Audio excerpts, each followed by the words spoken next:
Nagpasalamat si Sunshine Cruz sa kanyang dating asawa na si Cesar Montano sa regalo nito.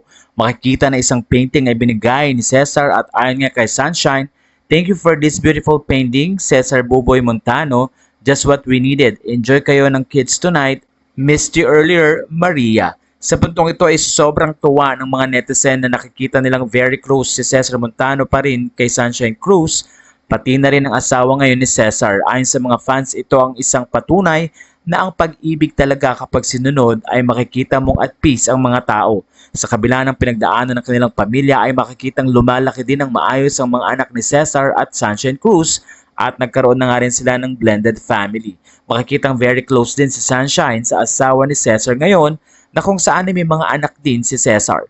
Ayon sa mga fans, mababait din ang mga anak ni Sunshine na suportado ang kanilang mga magulang at nandun din si Cesar Montano para suportahan at ayusin ang kanilang pamilya. Ayon kay Rufa, "Wow, Happy New Year!" Natuwa rin si Carla Estrada, Vina Morales at iba pang mga kaibigang artista dahil sa napakagandang regalo na ito ni Cesar Montano. Comment ng mga netizen, "Ang ganda ng relasyon nila, hats off the parents. Co-parenting, happy to see you complete. What a blessing to start the year. I don't know why I feel like crying. Forgiveness is from God. You're such a strong woman, Miss Shine."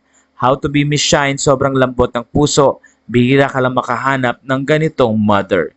Sa puntong ito ay suportado si Sunshine ng kanyang mga fans at kaya naniniwala sila na lalong binebless si Sunshine dahil sa mabuti nitong puso at masaya din na makitang na-appreciate ni Sunshine ang ginagawa ni Cesar sa kanila. Well, ano po masasabi niyo sa story nito?